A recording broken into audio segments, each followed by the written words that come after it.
Subscribe to our YouTube channel and press the bell icon so that you never miss any video lesson from Rao's IAS Study Circle. Hello and welcome to Daily News Simplified, an analysis of the Hindu newspaper from UPSC perspective. Today we will discuss the Delhi edition of the Hindu newspaper dated 10th December 2020. And the articles that we will discuss are displayed on your screen. Now in our weekly series of mains question assignment from the DNS, the question for today's assignment is inclusion of more states within 6th schedule of Indian Constitution must be reconsidered based on past developments and present realities. Discuss, and this question has to be answered in 250 words and this is for 15 marks. Now this question has been created from the Daily News Simplified of 26th August 2020 from the article titled Arunachal to seek 6th schedule status. So you may first go through the discussion before writing this answer. And in the description of the video, there is a link for the question assignment where you can participate in the discussion on the Rao's IAS e-learn platform. So please find the link of the question that has been uploaded in the description below. So after looking at the topics that we are going to discuss, let us look at the key takeaways from today's discussion. So in the article on page number 6 that is related to the malnutrition, we will look at the challenges that are faced by the malnourished children. Also, we'll look at the key aspects of the Poshan Abhiyan or the National Nutritional Mission that has been started by the Government of India and what are the post-COVID challenges that are related to the malnutrition. Also, we will look at certain suggestions provided by the author in this regard. And these points are important for us from mains examination point of view. In the second article, we will look at the important cabinet decisions that have been taken by the Union Cabinet. In this, one of the important schemes is the Atmanirbhar Bharat Rozgar Yojana, which is related to the Employees Provident Fund. Then there is a news article related to the Pobitora Wildlife Sanctuary on page number 4. So let us look at key aspects of this Pobitora Wildlife Sanctuary and where it is located.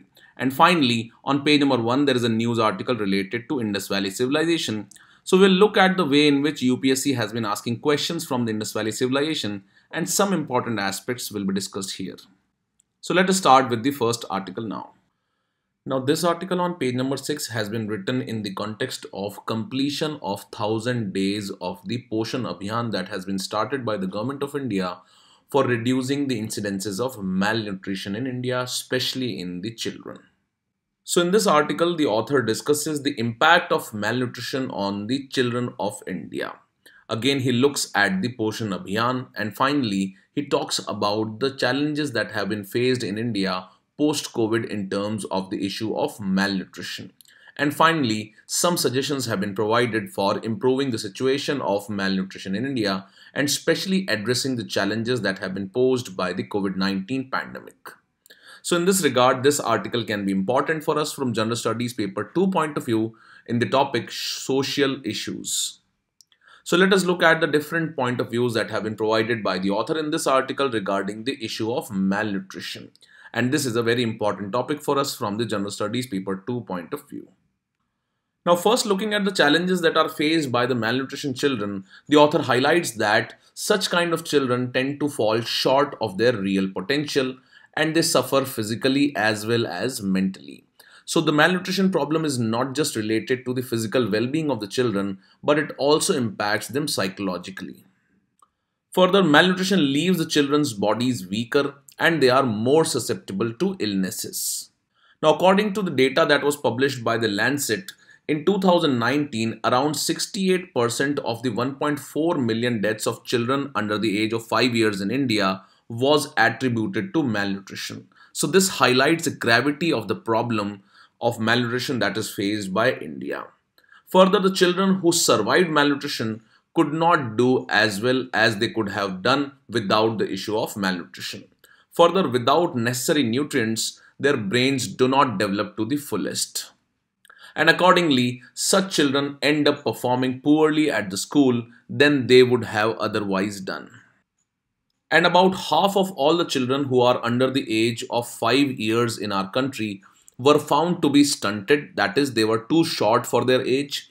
They were also found to be wasted, that is, too thin for their height. And this was estimated by the Comprehensive National Nutrition Survey, which was carried out by the Ministry of Health and Family Welfare with the support of UNICEF 3 years ago. So this again highlights that malnutrition remains a key issue in the Indian children under the age of 5 years. Now, normally it is said that India has demographic dividend because of the younger population that it has. However, the author highlights that the biggest hurdle in realizing the potential of demographic dividend for India will be malnutrition in the future. And malnutrition is particularly important for the children of India because they are the foundation of the future of our nation. And this data clearly highlights that malnutrition remains a grave problem for India. Now, in this regard, it has been highlighted that the Poshan Abhiyan or the National Nutrition Mission is a step in the right direction. So, regarding the Poshan Abhiyan, we already know that it is a multi-ministerial convergence mission with the vision to ensure attainment of malnutrition-free India by the year 2022. Now, the objective of the Poshan Abhiyan is to reduce stunting in identified districts of India with highest malnutrition burden. And it is being aimed by improving the utilization of key Anganwadi services and improving the quality of Anganwadi service delivery. Further, it also aims at ensuring holistic development and adequate nutrition for pregnant women, mothers, and children. Now, the Ministry of Women and Child Development is the implementing agency of the Poshan Abhiyan. Now, an important thing regarding this Poshan Abhiyan is that it is not another nutritional program.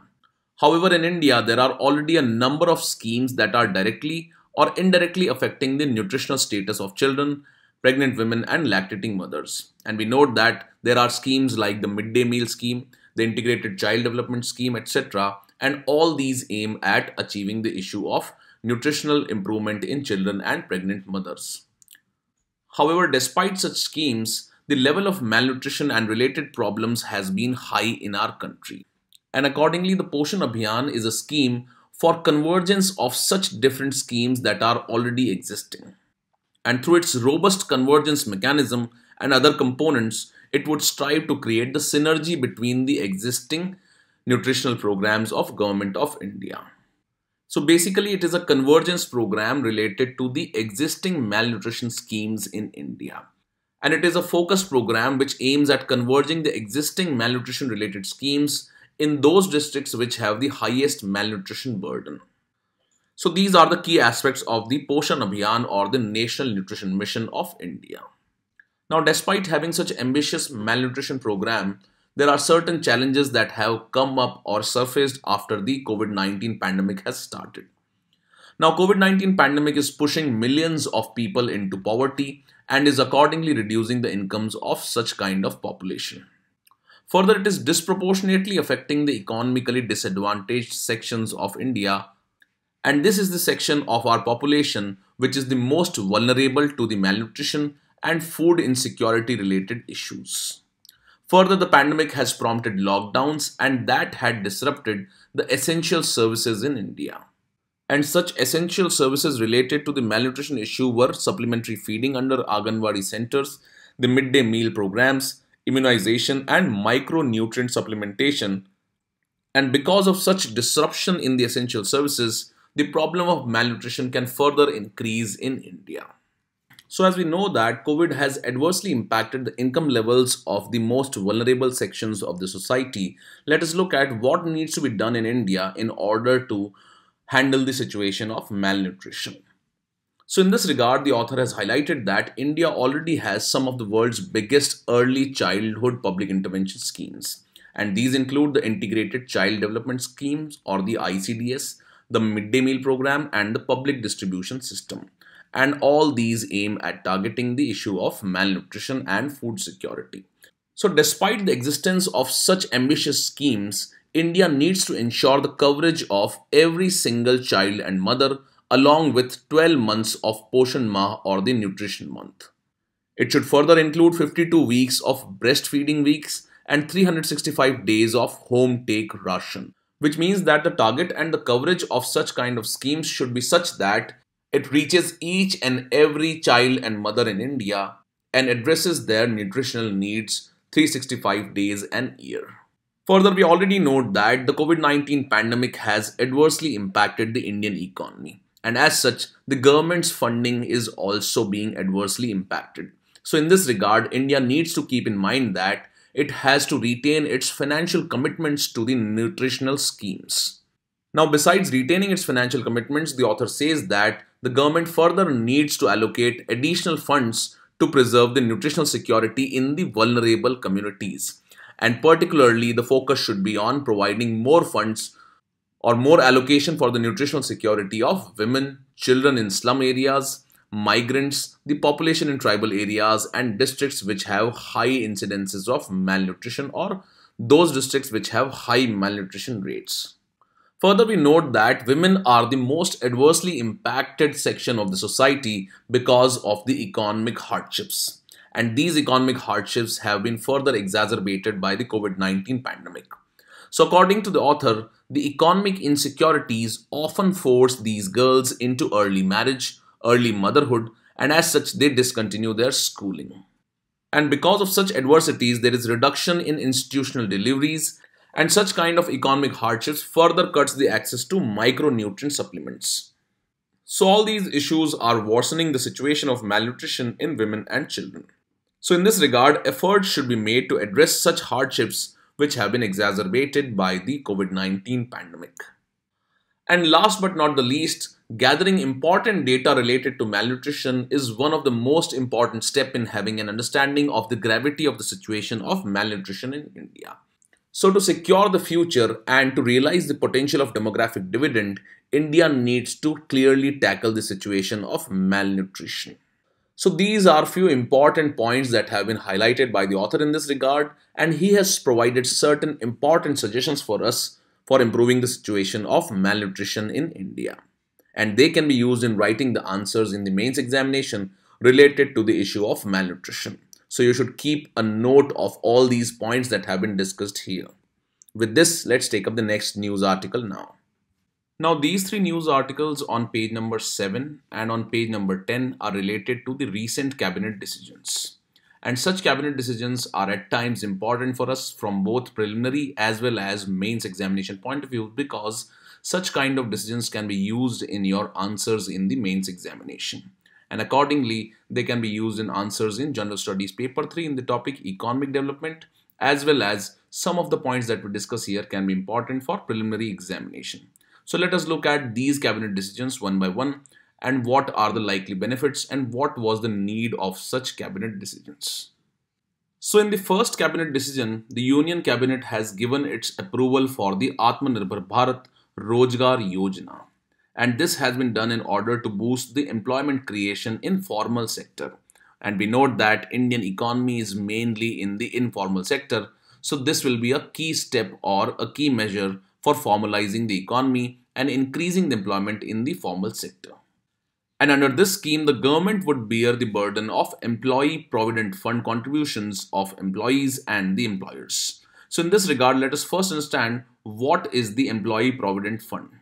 So it is basically a social security scheme which is aimed at salaried individuals, and this is run by the Employee Provident Fund Office.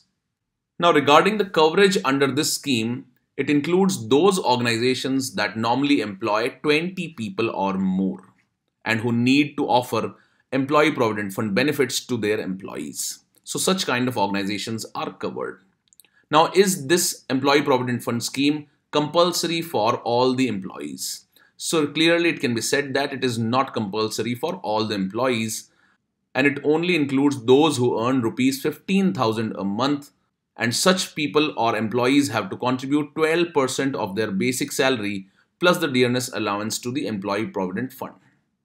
In this regard, the employer then contributes an equal percentage, 12% to the corpus out of the 3.67 that goes to the EPF. And the rest, that is 8.33%, goes towards the employee's pension scheme.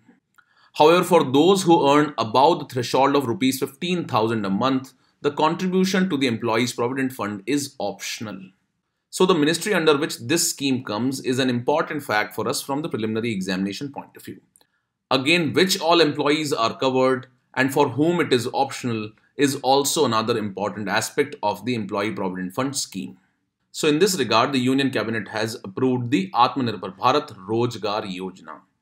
Now, what is the eligibility criteria for the employees under this new scheme that has been approved by the Government of India? So any new employee who is joining the employment in any of the establishment which has been registered with the Employee Provident Fund Office on monthly wages of less than rupees 15,000.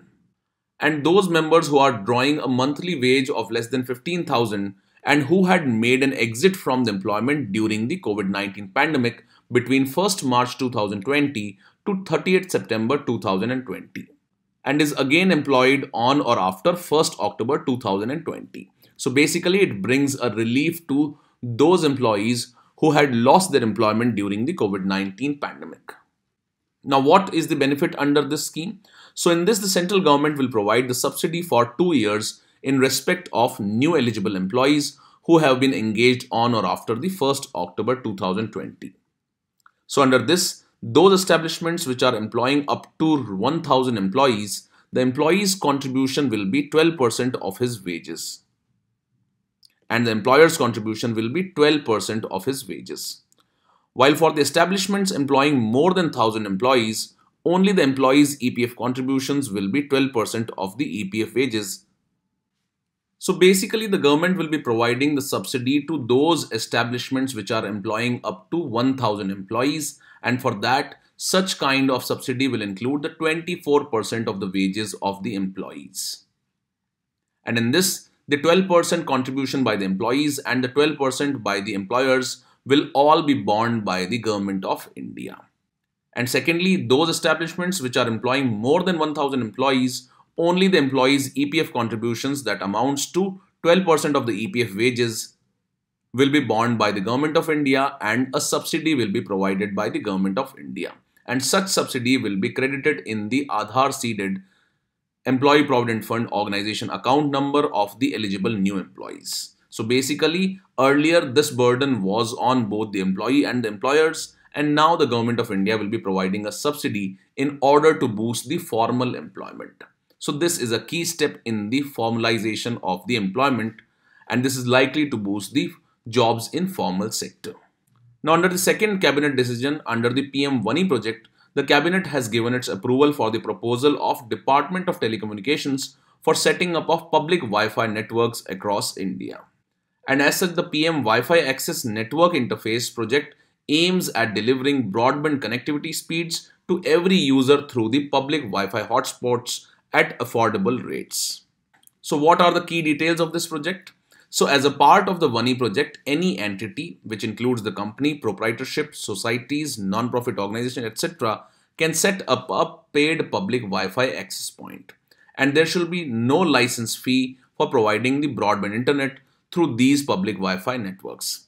Secondly, the users will be easily able to discover the WANI compliant network, do one-click authentication and payment, and connect one or more devices in a single session. So this is the facility that will be provided to the users. So what is the benefit of such project? So it will promote the growth of public Wi-Fi networks in our country. And this will help in the proliferation of broadband internet, enhancement of income and employment, and empowerment of people. So basically it aims at bridging the digital divides and increasing the access of people to the internet. Now, under the third key decision that has been taken by the Union Cabinet, the Government of India has given its approval for the provision of submarine optical fiber cable connectivity between the mainland Kochi of Kerala and the Lakshadweep Islands. So in this, the submarine optical fiber cable connectivity will be provided between Kochi in the Kerala with the Lakshadweep Islands.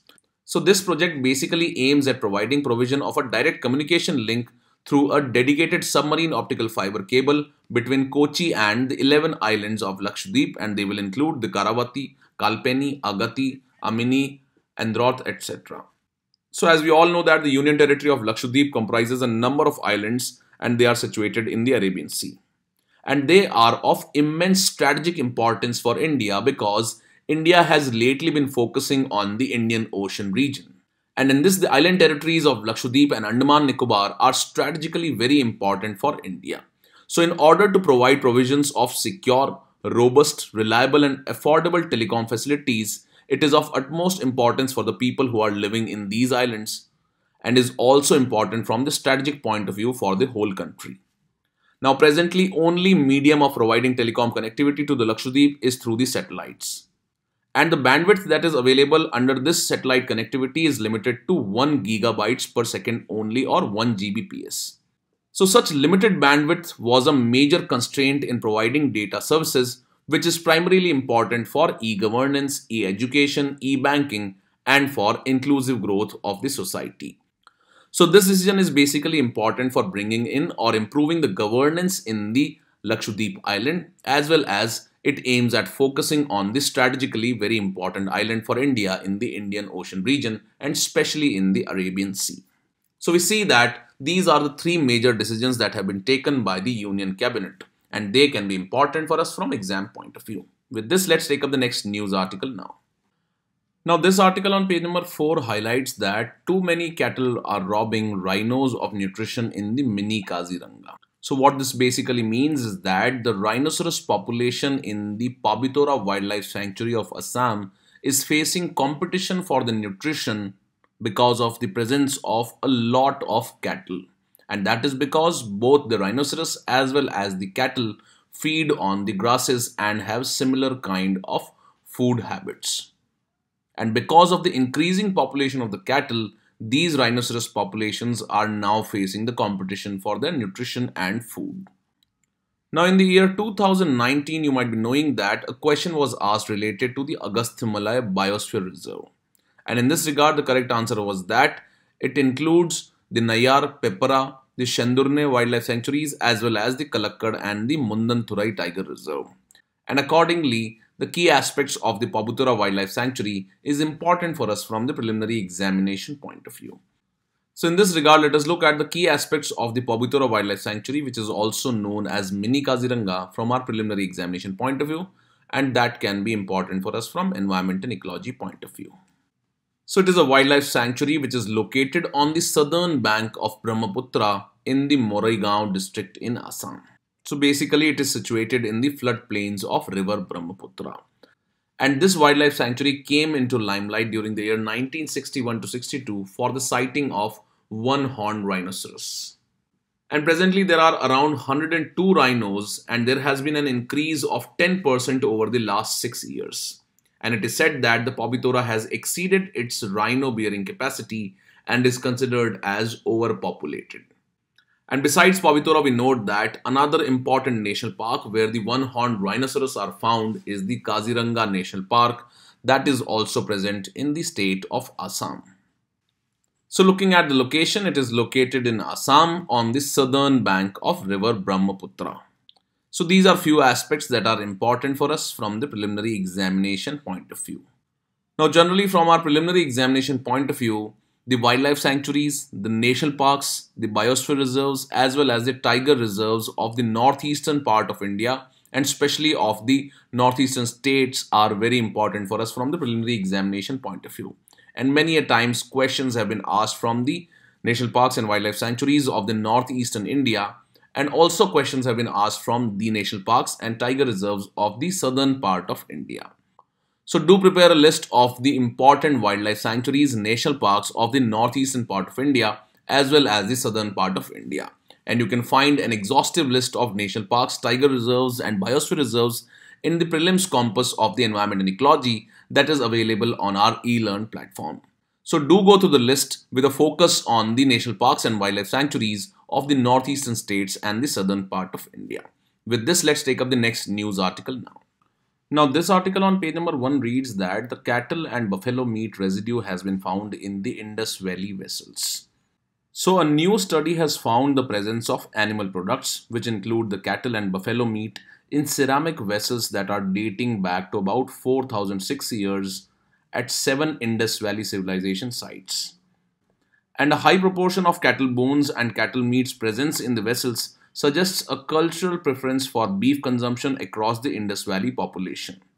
Further, if you look at the previous year question papers, you will find that questions have been asked consistently related to the Indus Valley civilization. So for example, this question that was asked in 2017 was related to Indus Valley civilization, as well as this question that was asked in the year 2019 was also related to the Indus Valley civilization.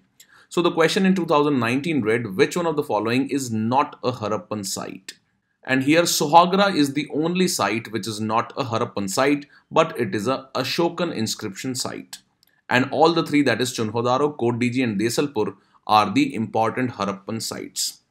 Further, the question that was asked in 2017 was, with reference to the difference between the culture of Rigvedic Aryans and Indus Valley people, which of the following statements is or are correct? First statement reads, the Rigvedic Aryans used the coat of mail and helmet in warfare, whereas the people of Indus Valley civilization did not leave any evidence of using them. Second statement reads, the Rigvedic Aryans knew gold, silver and copper, whereas Indus Valley people knew only copper and iron. And third statement is that the Rigvedic Aryans had domesticated the horse, whereas there is no evidence of Indus Valley people having been aware of this animal. Now in this regard, the first statement given here is correct. However, the second statement was incorrect because the Indus Valley people did not know about or did not use the iron. And third statement given here is also correct because the Rigvedic Aryans had domesticated horses. However, there was no evidence of Indus Valley people being aware of the horse. Now, this question was a very controversial question when it was asked in the preliminary examination. And the answer was clear only after the official answer key was published by the Union Public Service Commission. So the correct answer here was C 1 and 3 only. And the controversy was mainly related to the evidence of Indus Valley people having been aware of the horse. However, now the debate is settled because the UPSC has recognized that there is no evidence of Indus Valley people having been aware of the horse. So in this regard, let us look at the key aspects of the economy of the Indus Valley civilization, some important sites and also the agricultural practices. And they can be important for us from the preliminary examination point of view under the topic Indian art and culture. Now regarding the important towns or the planned towns of the Indus Valley civilization, they include Harappa, which is in the present day Punjab in Pakistan, the Mohenjo-daro, which is located in Sindh in Pakistan, then there is Dholavira, Lothal and Surkotada in Gujarat, and Rakhigarhi in Haryana are the major cities of the Harappan period. However, you might have noted that the question that was asked in 2019 also talked about the minor important towns of the Indus Valley civilization. So you need to exhaustively look at the important sites and the locations of the Indus Valley civilization. Now regarding the economy, agriculture was an important source of subsistence for the Harappans.